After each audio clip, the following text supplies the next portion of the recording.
As the afternoon sun shone through the store's glass windows, Maya walked in, her eyes scanning the rows of neatly arranged school uniforms and backpacks. She was excited. Her father had just taken over the store, and she wanted to pick out a few things before officially meeting the employees. But before she could take more than a few steps inside, a sharp voice cut through the air. "Excuse me, what are you doing here?" The store manager, a middle-aged woman with a stern expression, stormed over, arms crossed. Maya blinked, confused. "I'm just looking around," she said cautiously. The manager's gaze darkened as she looked Maya up and down. "This store isn't for you. We don't allow loitering. If you're not buying anything, you need to leave," she said coldly. A few other customers glanced over, sensing the tension, but no one spoke up. Maya's heart pounded. She was dressed casually, just jeans and a simple hoodie, but nothing about her looked out of place. "I was actually about to," she started, but the woman cut her off. "I don't want excuses. Out. Now." The manager grabbed Maya's arm lightly, trying to usher her toward the door. Maya's hands clenched into fists. She wanted to shout the truth, to let this woman know that the store she was so fiercely guarding now belonged to Maya's father. But she held back, watching how the manager treated her, wondering how many others had been turned away the same way. She took a deep breath. "Are you sure you want me to leave?" she asked, her voice calm but firm. The manager scoffed. "Absolutely." Maya glanced toward the back office, where she knew her father was finishing up paperwork. A small smile played at her lips. "All right then," she said. "Let's see what happens next." Maya didn't argue. Instead, she took a slow step back, watching the manager's expression harden as if she had won some kind of battle. The woman's eyes flickered with impatience, and she motioned toward the door. Maya wasn't going to make a scene. Not yet. She wanted to see how far the manager would take this. "I don't have all day," the woman snapped. "Go." Maya glanced around the store. A few employees were folding clothes nearby, pretending not to hear, but their stiff posture told her they were used to this behavior. A couple of customers exchanged awkward glances, but quickly looked away. No one was going to intervene. She sighed and turned toward the exit, but before she could take another step, she heard a familiar voice from the back of the store. "Is there a problem here?" The manager stiffened, her expression shifting slightly as she turned. A tall man in a crisp button-down shirt walked out from the office, his gaze landing on Maya before flicking to the manager. It was her father. Maya said nothing, waiting to see what the manager would do. The woman straightened her posture, quickly adjusting her tone. "Oh, Mr. Carter. I was just handling a situation. This girl was wandering around without buying anything, so I was asking her to leave." Maya's father's brows furrowed slightly, his eyes narrowing as he looked at his daughter. "Is that right?" he asked calmly. Maya held back a smirk, nodding. "Yep, she told me I shouldn't be here." The manager, oblivious to the growing tension, forced a tight smile. "I was just doing my job. We have policies about loitering." Maya's father didn't reply immediately. He simply studied the manager, his silence stretching long enough for discomfort to settle over the room. Maya could see the woman's confidence wavering, but she still had no idea what was coming. Maya folded her arms, waiting. She knew her father well. He wasn't one for loud confrontations.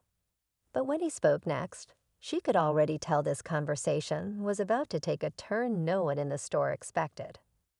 The manager's tight smile started to falter as Mr. Carter remained silent, his sharp eyes locked on her. The air in the store grew thick with unease. Employees stopped what they were doing, sensing something was off. Even the customers who had been minding their own business began to linger nearby, their curiosity piqued. Maya watched as her father finally took a slow step forward. His voice was calm, steady. "Tell me something," he said, his gaze never leaving the manager. "How long have you worked here?" The woman straightened her shoulders, grasping onto any authority she still had. "Almost 3 years," she answered. "I've been managing the store for the past 2." Mr. Carter nodded slightly, as if processing the information. "And in those 2 years, how often have you kicked customers out for wandering around?" The woman hesitated.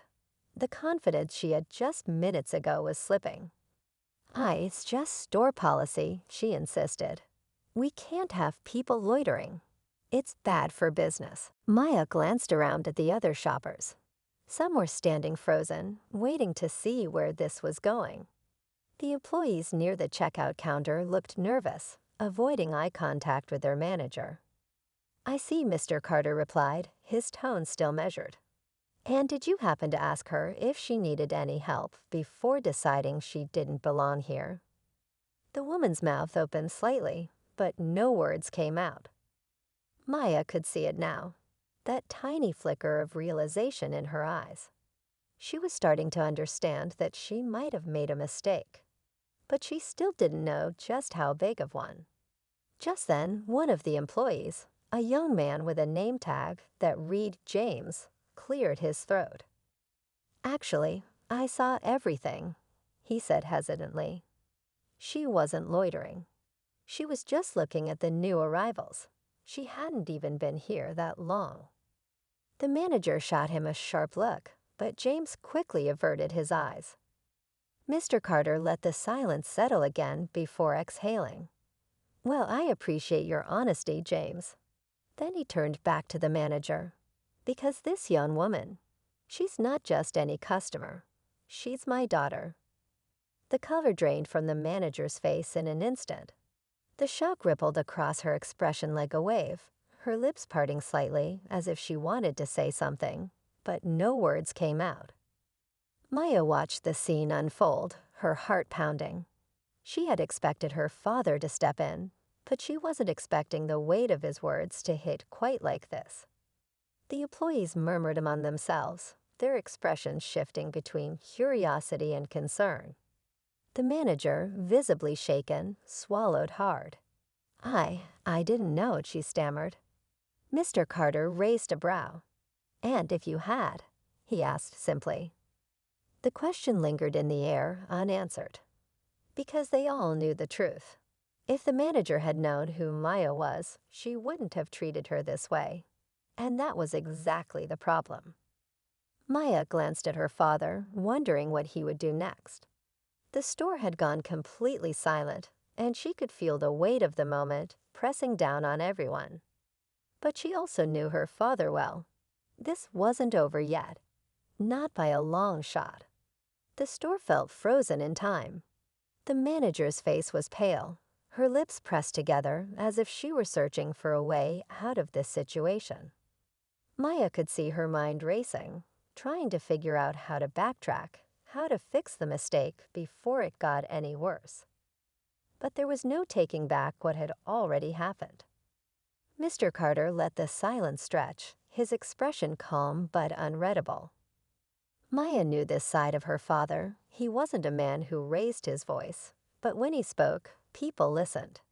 And right now, the entire store was hanging onto his every word.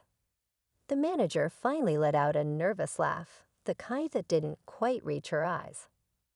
Look, this was all just a misunderstanding," she said quickly. "I had no idea she was your daughter. If I had known, I never would have." Mr. Carter held up a hand, stopping her mid-sentence. "That's exactly the problem," he said smoothly. "It shouldn't have mattered who she was." The weight of his words sank in, and the manager shifted uncomfortably. The employees behind the counter exchanged glances, unsure whether to step in or stay silent. Even the customers, some of whom had been pretending to browse, were now openly watching, waiting for what would happen next. Maya stood still, her arms crossed. She had been in uncomfortable situations before, but never one quite like this. She wanted to say something, to call out the way the manager had judged her so quickly, but she also knew her father was handling it in his own way. The manager was desperate now, trying to regain control. "Mr. Carter, I promise this won't happen again," she said, forcing a smile. "We value all our customers and I." Mr. Carter tilted his head slightly. "Is that so?" He gestured toward the store. "Because from what I can see, you made my daughter feel like she didn't belong in a place she had every right to be." The tension thickened. James, the young employee, shifted nervously, but then he did something unexpected. He stepped forward. "Sir," he said cautiously, looking at Mr. Carter, "if I may, this isn't the first time." The manager whipped her head toward him. "James," she warned, but the young man took a breath and continued. "There have been complaints before. Customers who felt uncomfortable. A few walked out and never came back." Maya's stomach twisted, so this wasn't just about her. Her father's expression didn't change, but Maya knew him well enough to see the flicker of something in his eyes. Disappointment, maybe even anger, though he kept it contained. He glanced back at the manager, who now looked like she wished she could disappear. "Is that true?" he asked, his voice sharp but steady. The manager's mouth opened, but no words came out. More employees were whispering now. The weight of what had been happening in the store was finally coming to light, and the truth could no longer be ignored. Maya felt her heartbeat quicken. She didn't know what her father was going to do next, but she knew one thing for sure. This wasn't going to be swept under the rug. Not this time. The store was dead silent. James' words hung in the air, heavy with a truth that no one could deny. The manager's face turned a shade paler as she glanced around, realizing that the tide had shifted. It wasn't just Mr. Carter she had to answer to now. It was the employees, the customers, and the weight of her own actions. Maya watched as her father's expression remained unreadable, but she could feel the energy in the room change. She knew he was calculating his next move. Just when she thought the moment couldn't get any more intense, the front door chimed, and a man in a suit walked in. He carried himself with authority, glancing around the store before his gaze landed on Mr. Carter. "Ah, Mr. Carter," the man greeted, extending a hand. "I apologize for being late. Traffic was a nightmare." Maya's breath caught as she recognized him, Mr. Patel, one of her father's business associates. But why was he here now? The manager, still flustered, straightened her posture, clearly hoping for an escape. "Mr. Patel, I wasn't expecting you today," she said quickly, forcing a polite smile. "That much is clear," he replied, his tone neutral but pointed. Then he turned to Mr. Carter. "Shall we discuss the transition now, or would you like to continue handling this situation?" Maya's stomach flipped. Transition. She looked at her father, who finally let a small, knowing smile slip. "I think it's important that we handle this first," he said. The manager blinked. "Wait, transition." She repeated, confusion and unease creeping into her voice. Mr. Patel nodded. "Yes. As of next week, ownership of this location is officially transferring to Carter Enterprises." A ripple of murmurs spread through the store. Employees exchanged shocked glances. The manager looked like she had been hit with a ton of bricks. That can't be right," she stammered. "It is," Mr. Carter confirmed. "And since we're going to be running this store, I think it's time we discuss leadership." His gaze landed back on the manager, or rather, the lack of it. Maya's heart pounded. The very person who had tried to kick her out, the one who had judged her at first glance, was now realizing she had just insulted the daughter of the store's future owner. The manager swallowed hard. I didn't know," she whispered. That's the problem. Maya finally spoke up, her voice steady. You shouldn't have had to know. The weight of her words settled over everyone. The power had shifted. And for the first time since the confrontation started, Maya saw something new in the manager's eyes: fear. The silence in the store was thick. The manager's hands trembled slightly as she processed what had just been revealed. Her eyes darted to Mr. Carter, then to Maya, and finally to the employees who were all watching, waiting to see what would happen next. I didn't mean any harm, she stammered, her voice barely above a whisper. I was just following store policy. Mr. Carter sighed, shaking his head. No, you weren't. Store policy doesn't include judging people based on how they look or assuming they don't belong. His voice was calm, but there was no mistaking the authority behind it. You didn't ask for ID, you didn't ask questions. You just assumed. Maya stood still, her arms crossed. She had felt so small when this all started, but now she could see how much power the truth held. Would you have done the same thing if I looked different? She asked, her voice steady. The manager opened her mouth to respond but hesitated. She had no real answer, and everyone knew it. Mr. Patel cleared his throat, stepping forward. We were already in discussions about leadership changes, he said, looking directly at the manager. And after today, I think it's clear that a change is necessary. The manager's face drained of color. Wait, she said quickly, panic creeping into her voice. I've been with this store for years. I know how things run here. That's the issue, Mr. Carter replied firmly. You were comfortable making decisions based on bias, not business. That's not the kind of leadership this store needs. The employees exchanged glances, some nodding in agreement. A few of them, Maya noticed, looked relieved. It was clear that this wasn't the first time something like this had happened. Just as the manager seemed to be grasping for another excuse, the front doors swung open again. A woman in a navy blue suit strode in, carrying a folder in one hand. She glanced around before locking eyes with Mr. Carter. Apologies for the delay, she said. I have the finalized documents here. The manager turned to her, confused. What documents? The woman barely spared her a glance.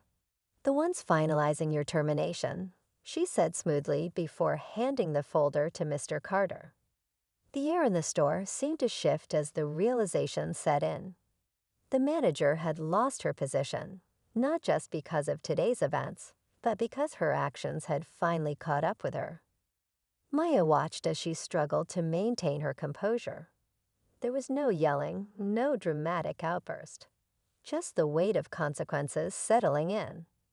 As the former manager slowly turned and walked toward the exit, Maya let out a breath she hadn't realized she was holding.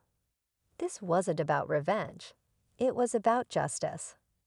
About making sure the next time a girl like her walked into this store, she wouldn't be treated like she didn't belong. Mr. Carter turned to Maya and gave her a small smile. Ready to help run this place? He asked. Maya grinned. More than ever. Continue from where the climax left off and write 300 words wrapping up the story. This part should provide a satisfying resolution, answer any remaining questions, and conclude subplots.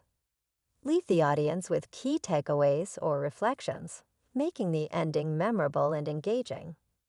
Naturally, include keywords to keep that SEO optimization strong.